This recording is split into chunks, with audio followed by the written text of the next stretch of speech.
साथियों, right to recall, भारतीय राज्य की पुनर्संरचना एक सुझाव, जयप्रकाश जी की एक पुस्तक है। 1954 में लिखी गई है।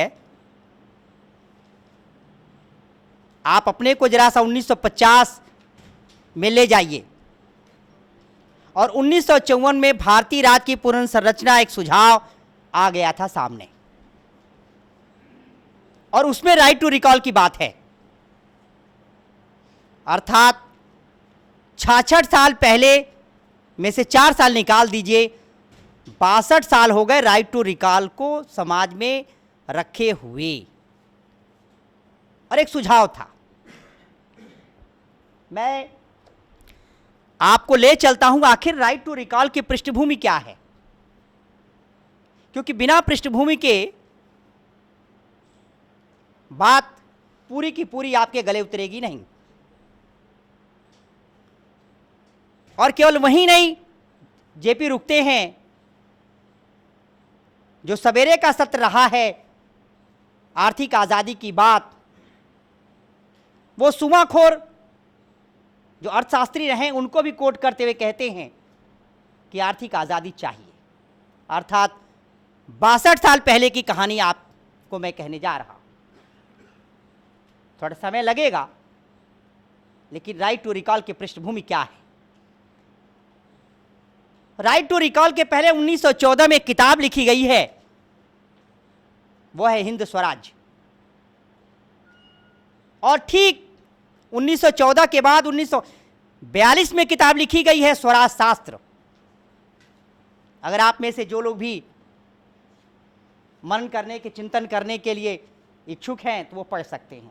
और मुझे खूब याद है कि ये पुस्तक का कुछ अंश ज्ञान तत्व में छपा,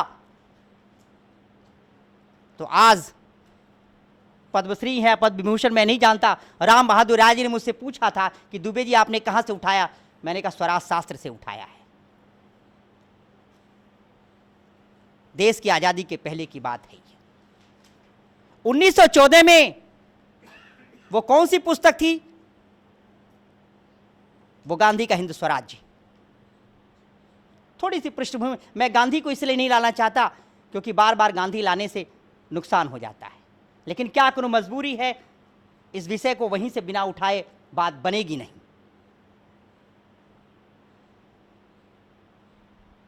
मुनि जी बार बार कहते हैं कि जब आप किसी का नाम लेंगे तो कमजोर हो जाएंगे। क्षमा करें मुनि जी, आज बात कहना ही पड़ेगा। साथियों, बुराई को दूर किया जा सकता है, लेकिन जिसके जड़ में बुराई हो तो क्या करेंगे आप? उस पौधे को उखाड़ के फेंक देना चाहिए। यह सच्चाई है। हम सभी लोग बुराइयों का पोस्टमार्टम करते जा रहे हैं। करेले की सब्जी हमने मंगाई है, करेला कहा है खाने के लिए, और बार बार कह रहे कड़वा है, कसेला है, ये है, वो है, नस्ल खराब है, जाति खराब है। प्रश्न है कि जब करेला मंगाए हैं तो कम से कम उसे पूछ तो लीजिए कि टेस्ट कैसा है।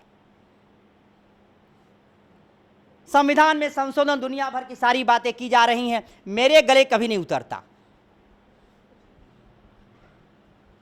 और मुझे तो ऐसा लगता है कि जो कुछ भी हो रहा है, जितना भी हो रहा है,